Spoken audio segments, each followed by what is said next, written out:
All right. So, Tim, what can I do for you? I was reaching out to the other gentleman because he had kind of told me to jump into the deal snipe program and everything like that. So I Hmm. followed his steps to a T, like he was saying, and it was easier or so like that. Um, the we had reached out to these. We reached out to a bunch of people. We got one in Florida, and because it's just me and my wife that kind of do it. Hmm. And let me see if I could pull it up here.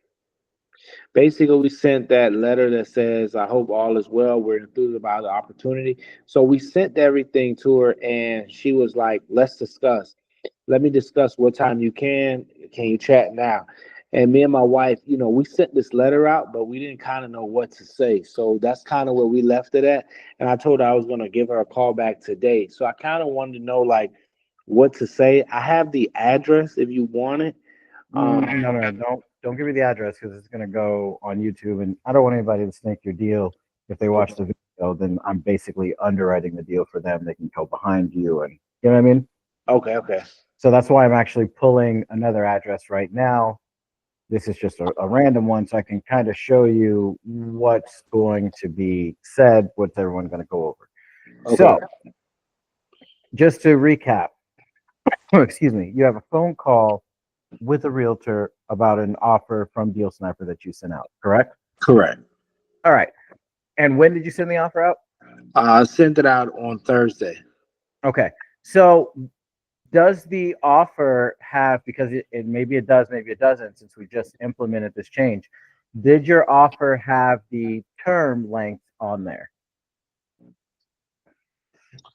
Um, what Like would an option in the top, like like an a option on the left hand side, like you have here? No. So if you notice in the letter, mine says purchase price, seller finance, Yes. down payment, monthly payment, and it says term length. Yes. Does Uh, yours have that? term length 24 years, 10 months. Yes. Perfect. So you've got the new one. Good. So here's what's going to come up. What's going to come up is what's going to be done with the property. That's going to come up.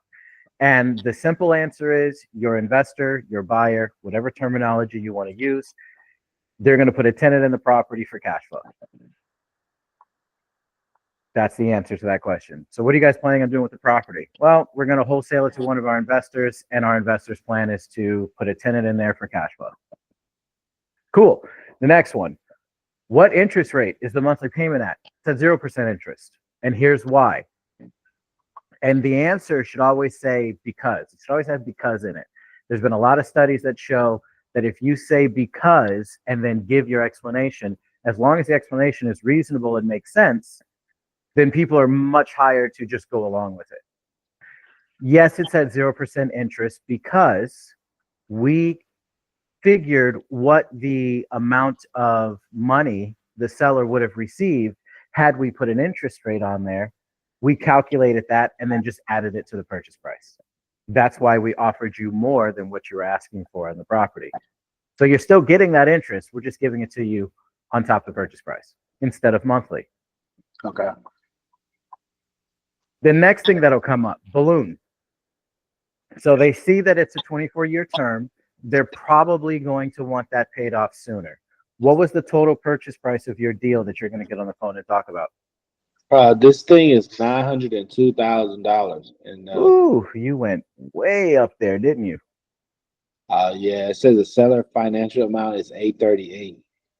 So I usually tell people stick to purchase prices of 350,000 or less.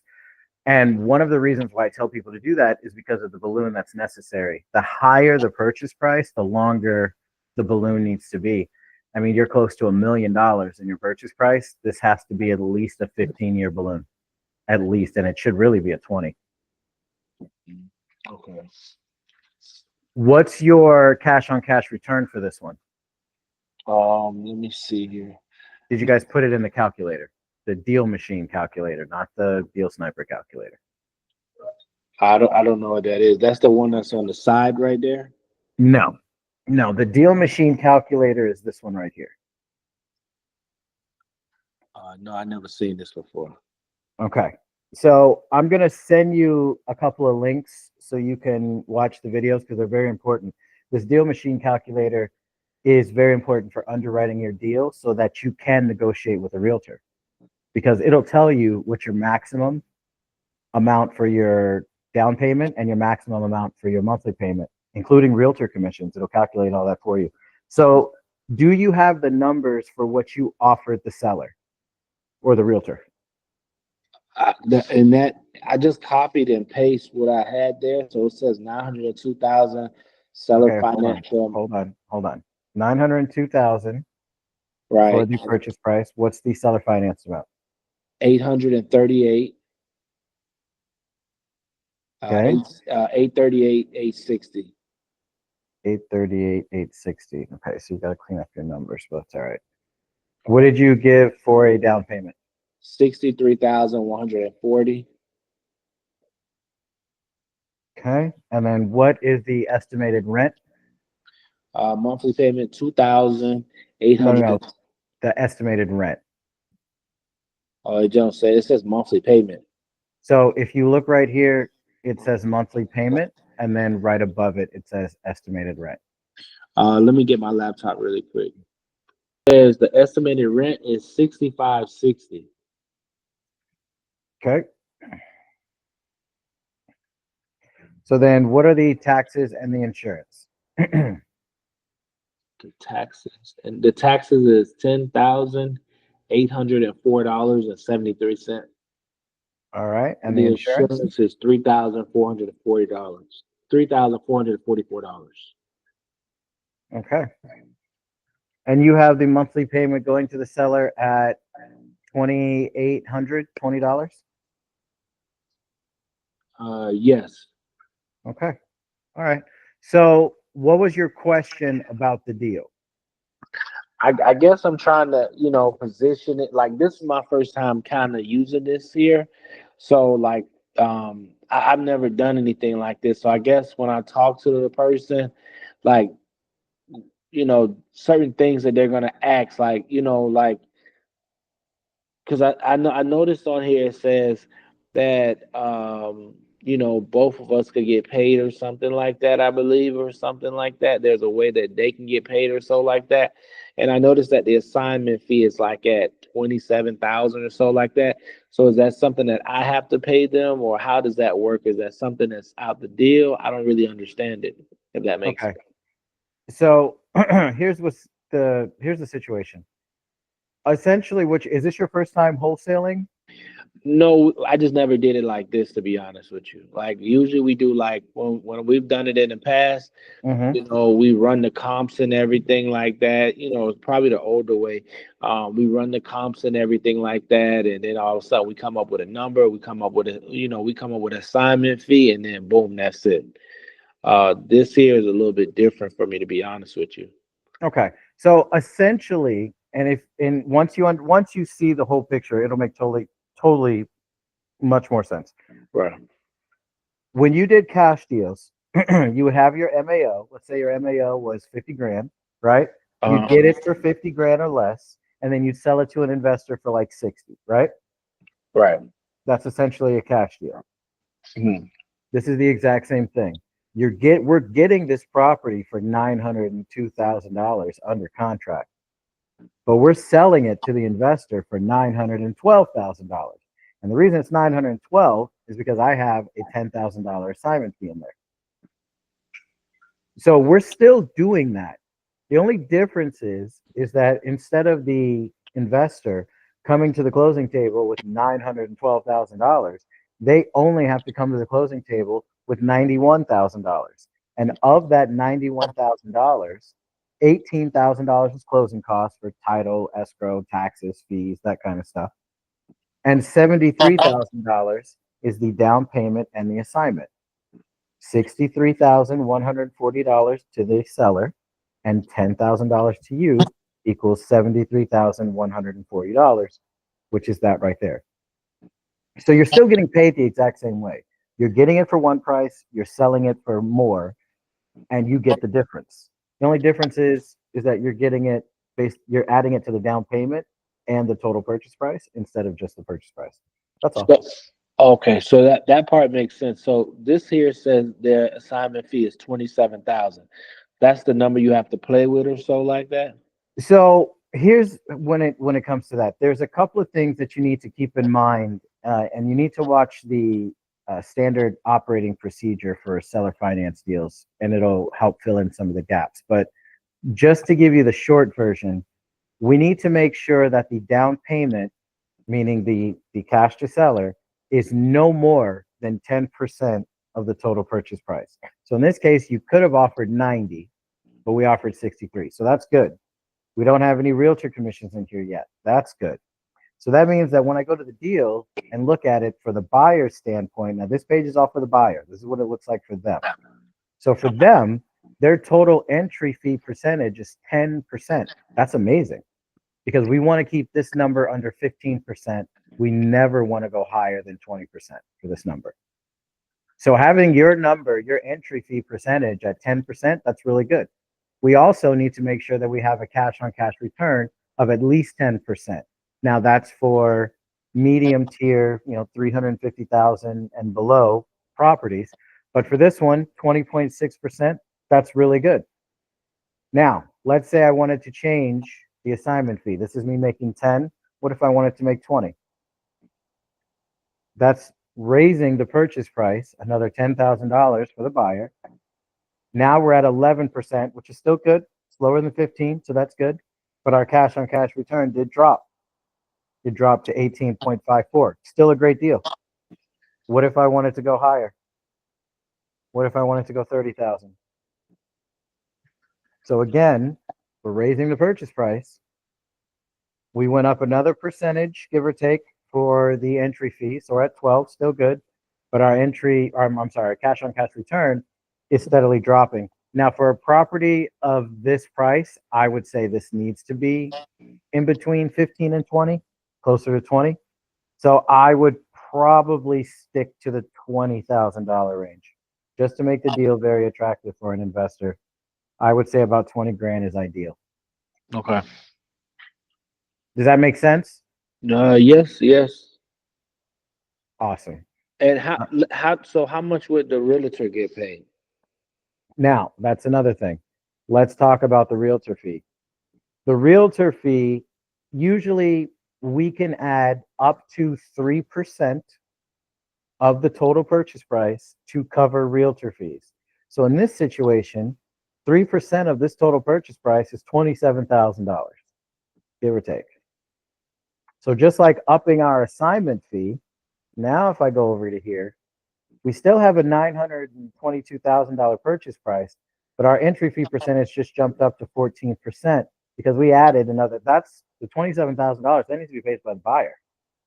So that's all getting included in their total entry fee, because this total entry fee now includes the realtor commission of $27,000, closing costs of $18,000, and then the entry fee, which is the down payment and the $20,000 assignment fee that you're charging.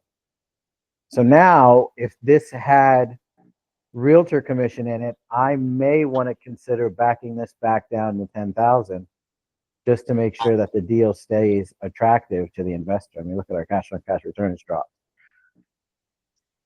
Okay. So you can kind of work with the numbers and figure out what looks good, what doesn't.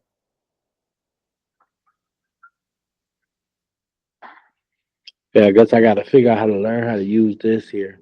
Because I don't want to say nothing crazy, and then all of a sudden, because so if they ask like how much are they getting, it's like 27, but don't tell them that, or No, you can absolutely tell them. I recommend always be honest with the real estate agent. Always let them know that you're going to wholesale the deal. It just makes things a lot easier. We'll cover up to 3% of closing of the realtor commission. We can either help the buyer, we can either help the seller with what they're being charged, or the real estate agent can charge us. We can split it up. We can do 1.5 to the agent on the buyer side, 1.5% to the agent on the seller side. We'll pay up to 3%. gotcha. Okay. And that's pretty much it. That's the breakdown.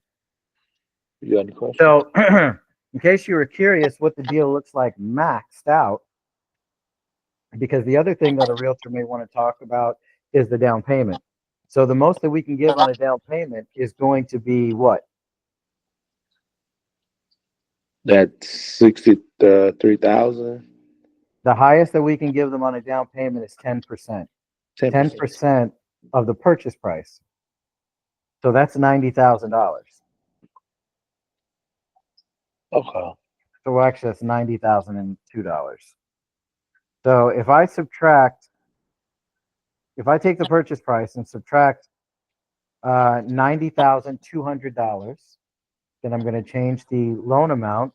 Oh wait, I also have to subtract $90,200 from, one second here.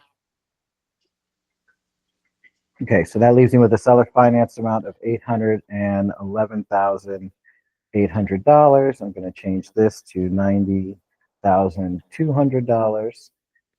And then now we go to seller finance. Now look at the number.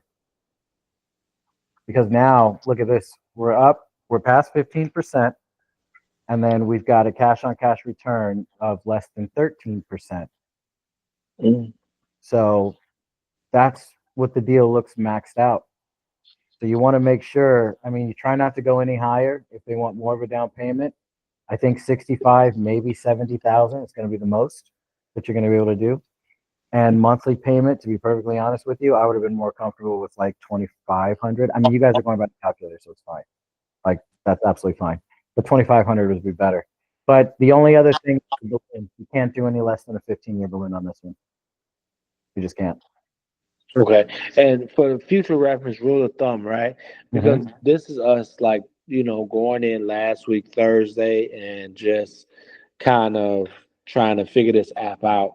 The rule of thumb is these are kind of a little bit too high in a sense to try to stay in the 350 range. Is that correct?